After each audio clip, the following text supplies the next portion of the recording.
Very well. Friends, good evening. Welcome, everyone. Thank you so much for joining us. My name is Rick. I am one of your instructors here at the Gnostic Institute of Esoteric Magic. And if you have been following with us this particular series, for the last few weeks, we have been focusing on the causes of illness. There are five of these causes of illness. We have been covering them in tremendous detail. And we would like to bring an end into this series by exploring this topic that is writing a letter to the Temple of Alden. It is very important that we learn to do this because the masters of universal medicine are here to help us, but they cannot help until we ask of them to help. Samael mentions the Temple of Alden in several of his works. He first mentioned it in 1950 when he published one of his first works. But then again, he mentions it in 1959 and then again in 1978. These books are The Revolution of Bell, The Treatise of Endocrinology and Criminology, and last, in the book that is titled The Occult Treatise of Practical Magic and Occult Medicine. Of occult medicine, practical magic. He mentions the Temple of Alden in these works, but he is very specific about explaining the process on how to contact the masters of universal medicine in the book, The Revolution of Bell. And what will happen is that the masters of universal medicine, the moment that we ask them to engage, they will work in one of our four bodies of sin. Samael speaks about this concept of four bodies of sin. And if you have not heard that before, he is making a reference to what he refers to as the lower quaternary.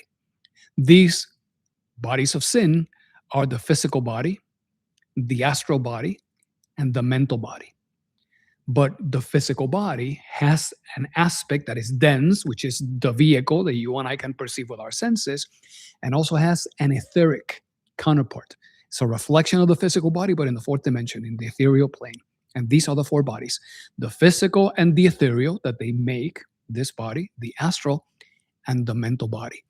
And the masters of universal medicine can work with these particular bodies, helping us bring a solution to any ailment that we may be experiencing.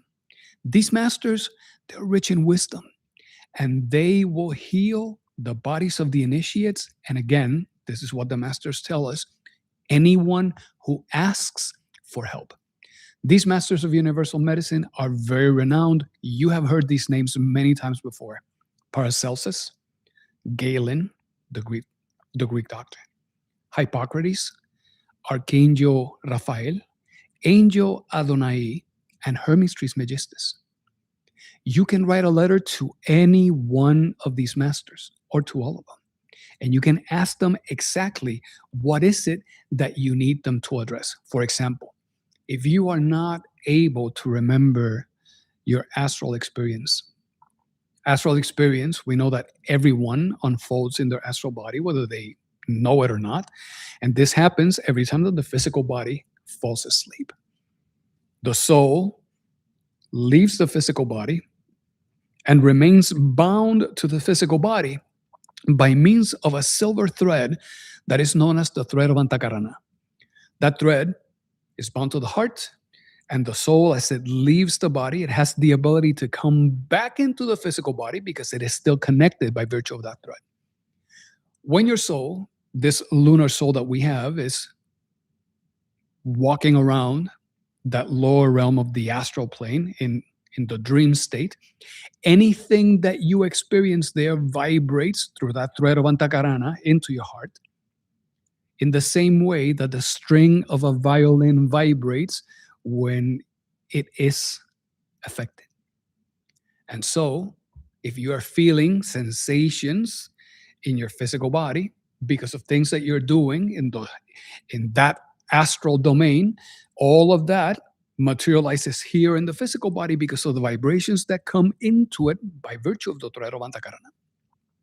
So as you leave your physical body, your ethereal body takes advantage of the sleep state to try to recover the physicality, to restore it, to regenerate it. And if by the time that you come back, you are unable to remember your astral experience, it is because of one of two things. Either you have moved your body the moment that you have waken up, your astral body has not fully coupled into the physicality. And so the moment that you move your body, you shake the astral body off and the memories are lost. That happens so often. The other reason could be because there may be some damage to a very fine nervous tissue that exists in the brain. This is the tissue that is responsible of carrying those memories.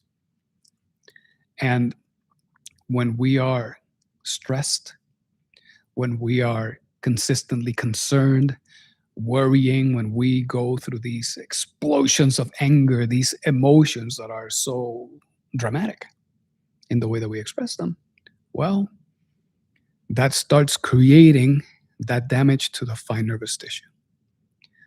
There are masters that can help us specifically with this. Hermes Trismegistus, Harpocrates, Paracelsus.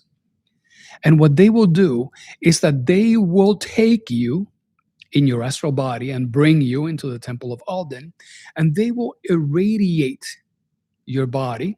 They will examine the colors of your astral body. All of these great beings in their great faculties, maybe you remember this from when we spoke about the Lemurian race and the 7 races. As part of their superior senses, they can perceive what is known as a Holtampanas.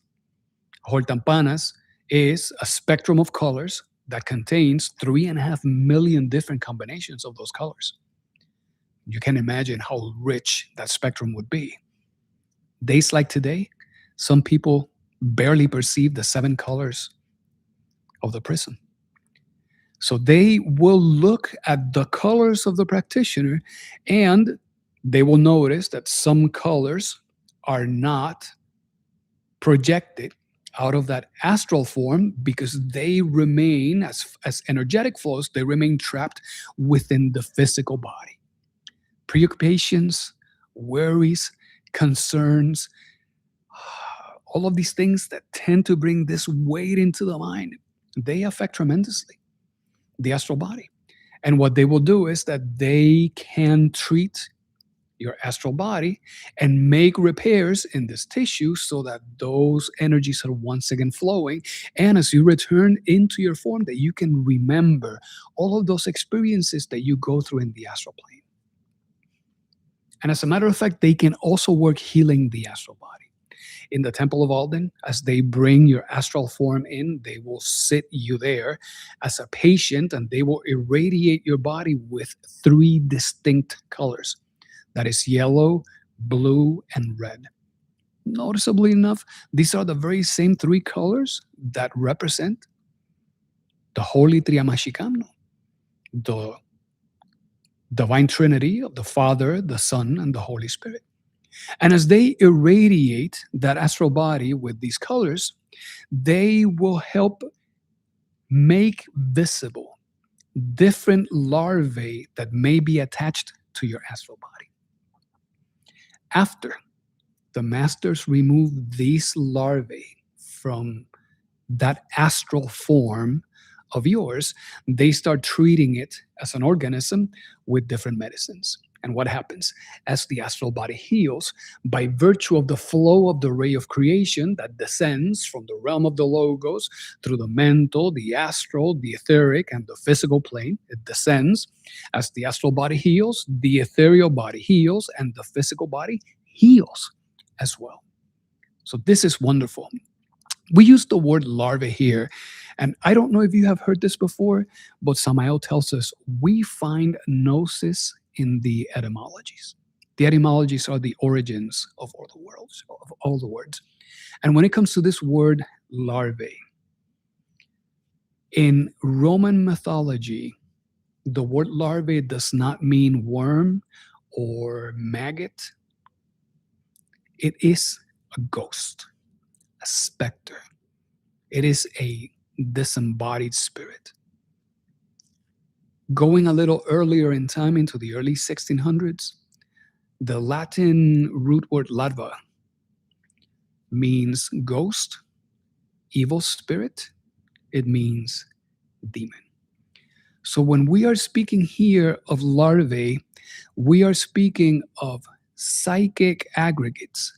We are speaking here about mental formations, thought forms that have been able to assume life because we have given it life. They have started as a thought form, and we have fueled them with our consciousness, and the soul that keeps them alive is the same passion that we were experiencing, the same anger, the same heavy emotion at the moment that we created it. So the masters of universal medicine, they again help extract these larvae. Once these larvae are extracted and they have nothing to share with, they disintegrate. Once they have no affinity on what to connect, they pretty much dissolve, disintegrate. They cease to affect you. However, the masters will give you then some medications within the astral plane so that your etheric form and your physical body can also heal. So, with that said, what Samael says is write a letter to the Temple of Alden asking for the help of any of these previous masters. Again, Archangel Raphael, Angel Adonai, Galen, Hippocrates, Hermes Trismegistus, Paracelsus. You must saturate the letter with incense after you write it, and then you must burn the letter. As you burn the letter, you will be chanting the mantras Om Tat Sat Om. But we have to expand on this particular procedure. Samael writes these books, and these books, they are fairly advanced.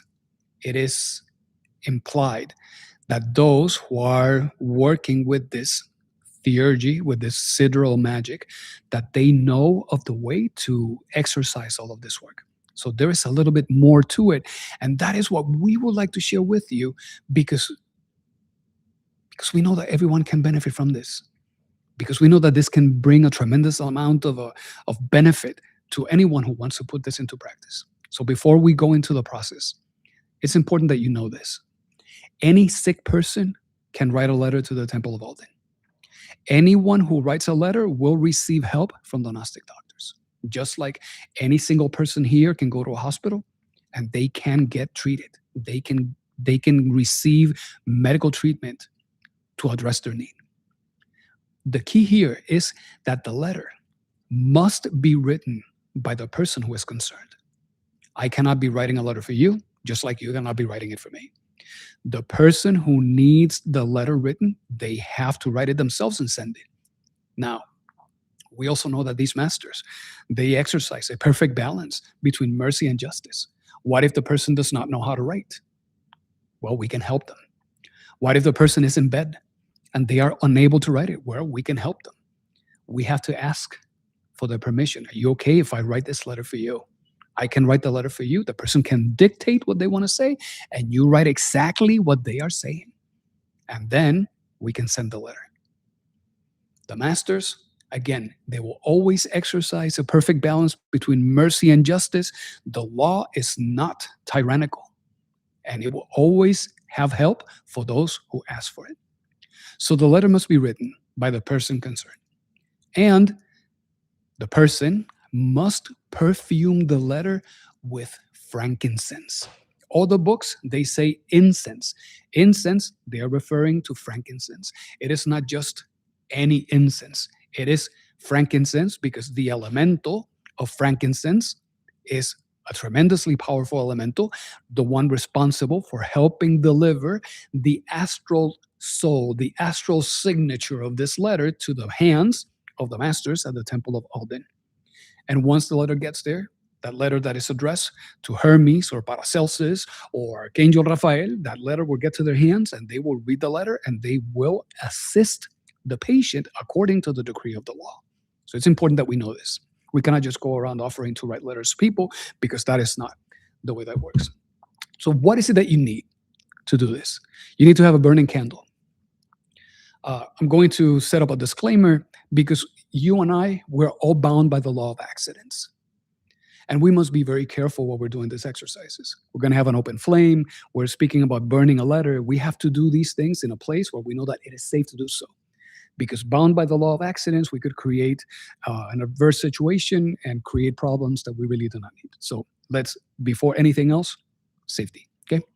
We're going to start with a burning candle. We need frankincense resin. Frankincense resin is available through many online retailers. We know that it is a little pricey, but there are different degrees of quality of the frankincense resin. Hopefully, you can get some of the best quality that's out there. You will also need to have charcoal to burn the frankincense. The best charcoal that we have seen is the Three Kings charcoal discs. They are the same ones that are used in the Catholic cathedrals when they are burning their incense. Those charcoals, they last for a long time and they burn very well. We will need an incense burner so that we can have those hot embers in there and we can drop the frankincense resin into it.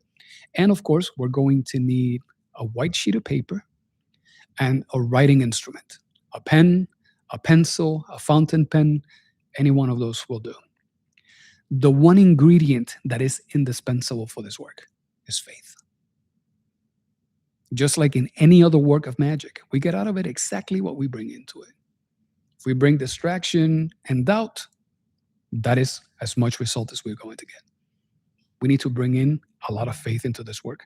As a matter of fact, in his writings, in the book, The Revolution of Bel, Samael says this act should be done full of faith and being on one's knees, praying to heaven and begging to be heard.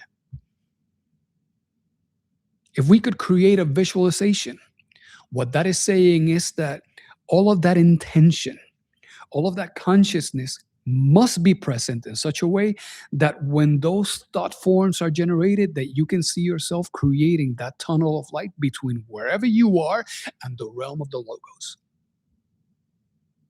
So that your being, so that these great masters received that. There has to be a lot of faith into this work. Okay, so how do we do this? You're welcome to take notes. Light the candle, sit comfortably, and relax the body and relax the mind. Notice that lighting a candle is very important in all of the works of magic because we are creating a tunnel of light from here to the realm of the logos. Use a white candle. A white candle is the right candle for this type of work. Sit comfortably, relax your body, relax the mind. Once we relax the body, we start relaxing our emotional center. As a consequence, the intellectual center. That cylinder starts calming down and we become a unified, relaxed entity. Cross your arms on your chest, the right over the left. And as you cross your arms on your chest, recite the conjuration of the 4 and recite the conjuration of the 7. For those of you intermediate and advanced level students, we know that the conjuration of the 4 invokes the forces of 4 archangels. It works with the elements, the atomic elementals of air, water, fire, and earth within our form to take those elementals and allow those elementals to not only calm down, but to sink in into the work. The conjuration of the 7 invokes the 7 cosmo creators, Gabriel, Rafael, Michael, Samael, Zachariel, Orifiel, I'm missing one, Uriel, the archangel of Venus. So they invoke the 7 archangels so that we can keep at bay outside of us any negative influences. any tenebrous forces, anything that can potentially create an interference with the work itself. And as we recite the conjuration of the 4 and the conjuration of the 7, we trace a circle. That circle can be traced with a sword, a consecrated sword. And if you don't have that, you can trace that circle by actively seeing it with the eye of your mind and combining willpower with objective imagination. As you're seeing that circle is not meant to be anything complex or complicated.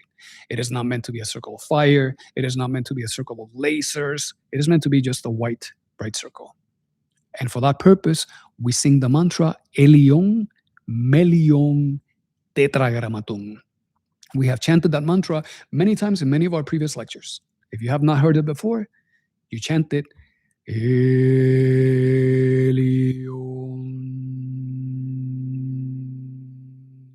Always breathing through the nose.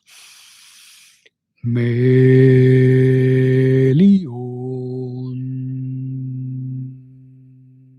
As you're singing this mantra, you vividly see that circle gaining in intensity. Tetragrammaton. And notice that by now, you find yourself inside a magical circle of light. Your physical form, your emotions, and your intellect are relaxed.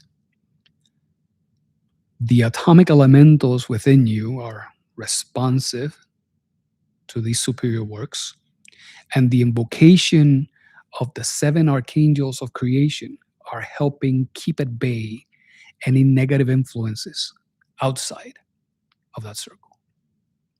Within this space, you face east.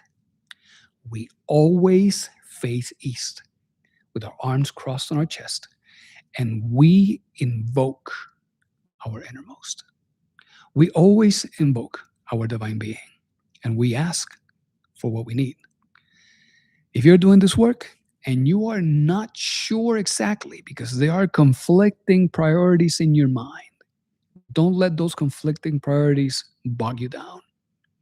Rely on that principle of spontaneity. Divine Father, I ask of you with my soul and my heart, you allow me to see with clarity what is that thing that truly must be addressed.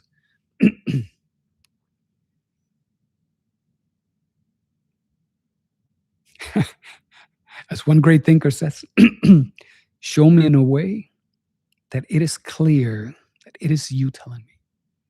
And if I don't notice, continue telling me until I get it. And at that moment, in that calm and relaxed posture, you have set yourself in an internal state of devotion so that you can receive. Allow yourself to perceive what is that thing that flashes, that comes into the screen of your mind. Don't reject it. Don't push it away. Don't deny it. Don't say, not that. That's it. And with that information, write the letter. And write that letter asking from your heart and your soul. And once you have written the letter, once that letter is ready and you have signed it, once again, invoke your innermost. And you say this: Divine Father, I ask of you in my heart and my soul that you present yourself at the doors of the temple of our divine Mother Nature, the sacred Sphinx in Egypt. And once there, do the necessary salutations. You bow to the right and you say the word of passage, Jakin, Jakin. You bow to the left and you say the sacred word of passage, Boaz, Boaz. We do this because at the doors of every temple, there is a guardian. And you can get to the doors of the temple and you can knock, but the guardian is the one who's going to answer. And the guardian is expecting those salutations to grant you access into the temple. Once you do the words of passage, Jaquin Boas, you say, Divine Father, take the 7 sacred steps towards the inside of the temple and invoke the presence of our divine Mother Nature. As you do this, speak to the divine Mother Nature.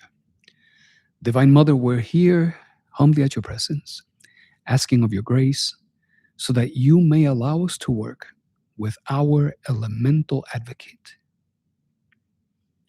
We must ask for permission to work with the elemental advocate because the elemental advocate is one of the 49 different parts of our being. By now, you must have already learned, as we spoke of the transmigration of the souls, that as we grow from the mineral kingdom into the plant kingdom, into the animal kingdom, and then receive these human forms, the elemental advocate is that aspect of the being that has been gaining all of this knowledge, all of this wisdom of nature. The elemental advocate is the expert in all types of magic of nature. And he knows all the words of passage, all of the mantras, all of the salutations, all of the rituals. He is the one who does the work. So we ask our Divine Mother for permission to work with the elemental advocate. And as we receive that grace, then we ask the elemental advocate. We say, Elemental advocate, we are here to ask you to work, to work, to work, to work intensely in the name of the Christ, by the power of Christ, by the majesty of Christ. Work intensely with the elemental of the frankincense. And now the elemental advocate is the one who's going to work with the elemental of that frankincense. And as you continue with the work, then you speak to the elemental of the frankincense by saying, Elemental of the frankincense, we are here to command you to work intensely in the name of the Christ, by the power of Christ, by the majesty of Christ. Elemental of the frankincense, perfume this letter. Infuse this letter with your essence and bring this letter to the masters of universal medicine. That's all you have to say. And as you do this, you take your frankincense resin and you deposit it on your hot embers. That is going to start generating a very thick smoke. And you take your letter and you perfume your letter with the smoke of the frankincense. As you are perfuming the letter, you must sing the mantra of the frankincense. And that mantra is Alumino. Alumino.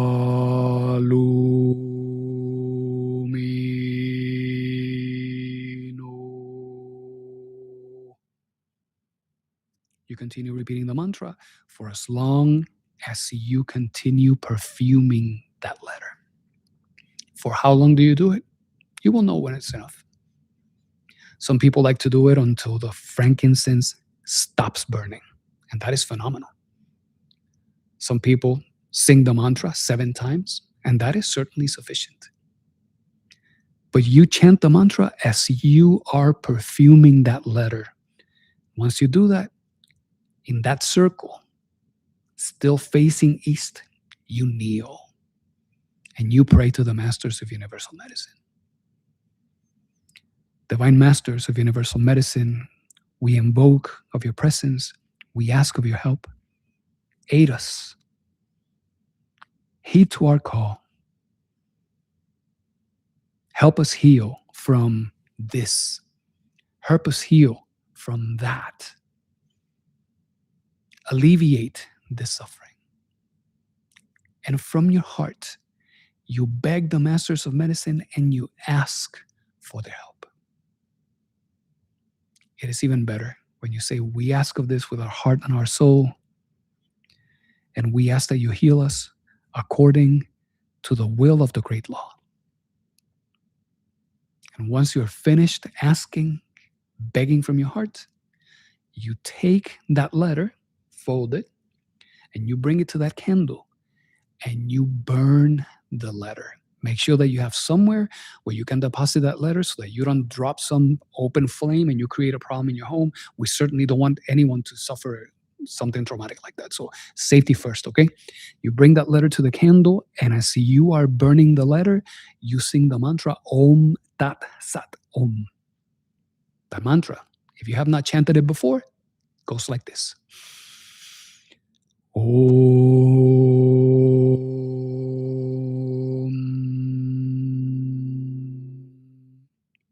Tat Sat. Om.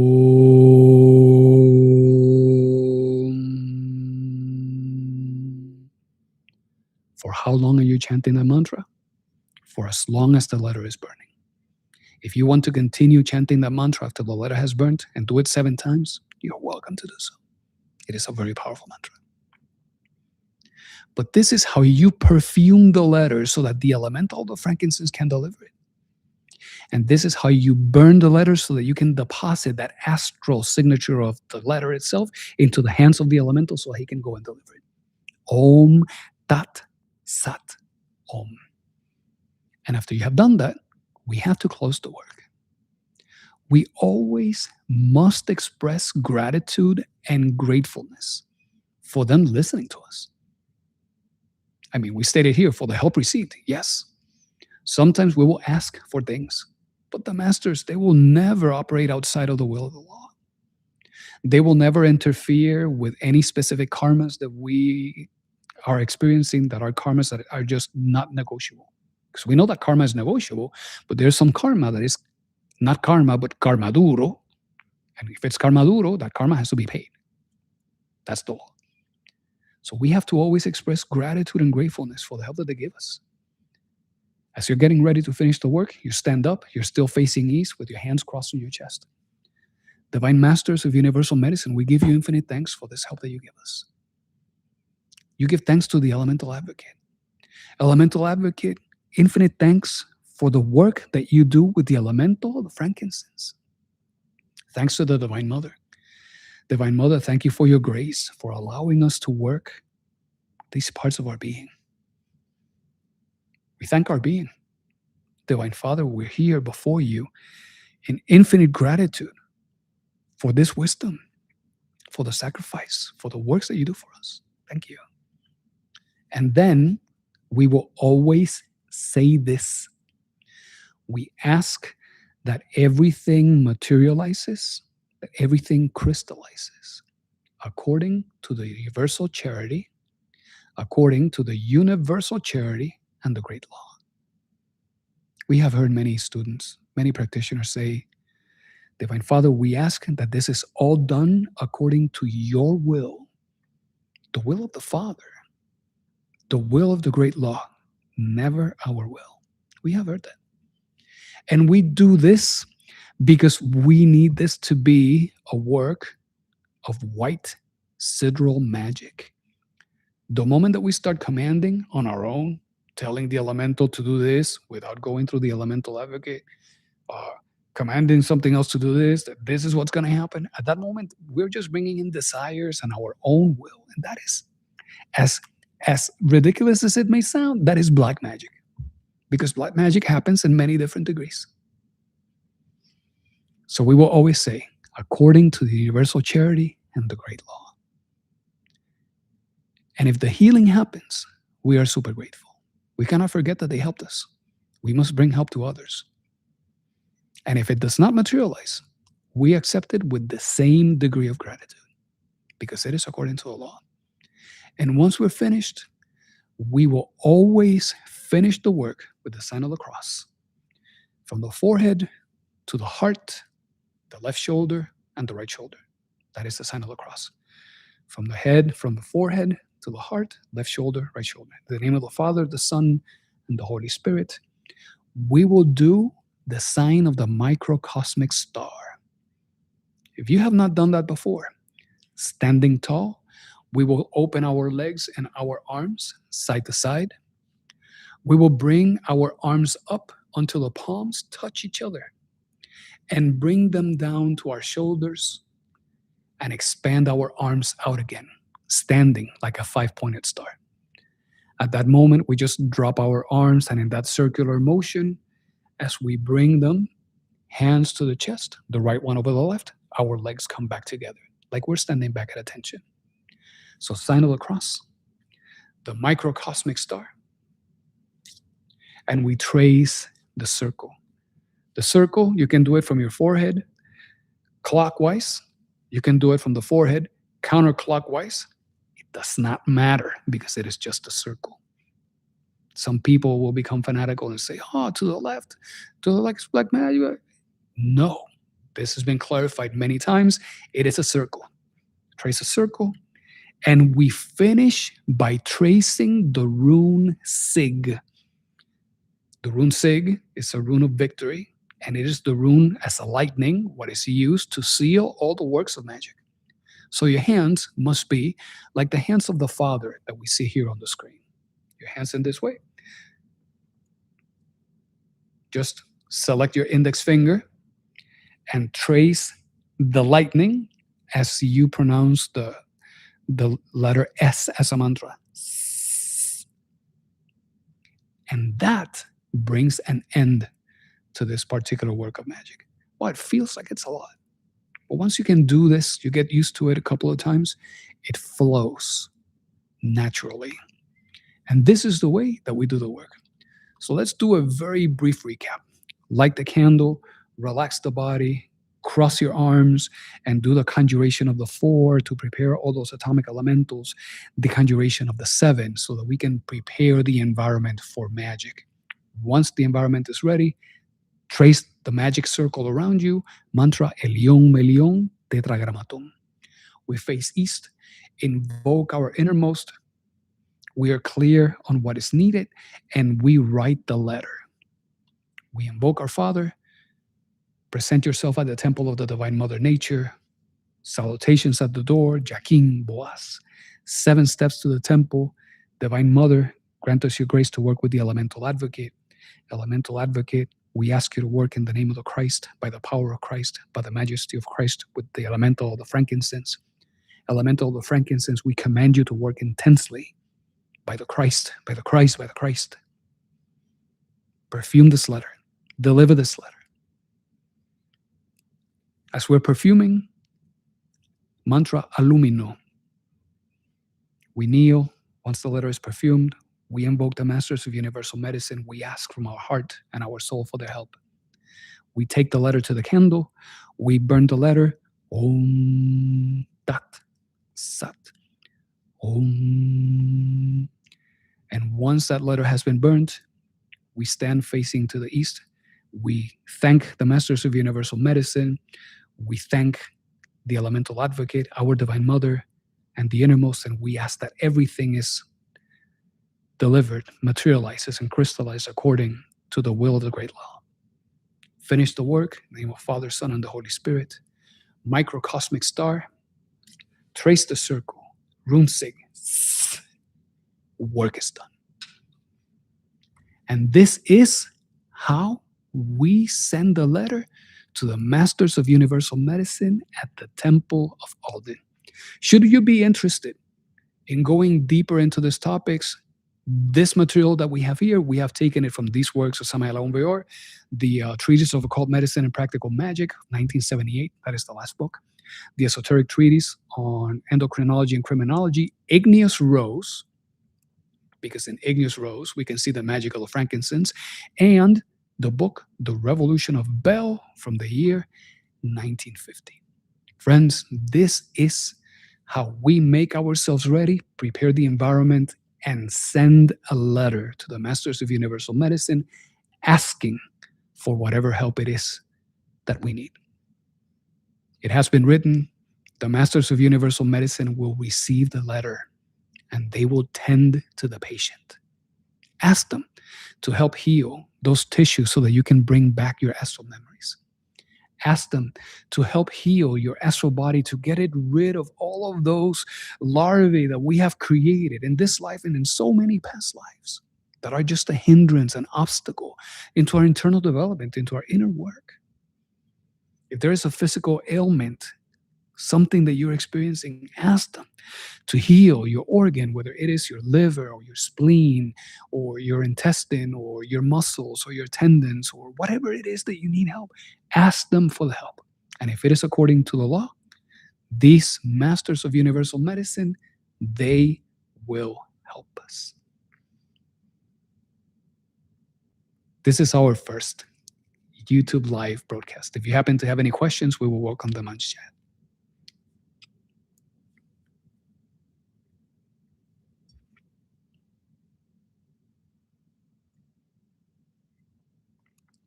And if there are no questions, dear friends, we are so grateful for your generosity. Thank you for sharing your time here with us. Again, my name is Rick. It's one of your instructors from the Gnostic Institute of Esoteric Magic. Thank you so much for being here with us. I hope to see you next time. May all beings be happy. Have a good night.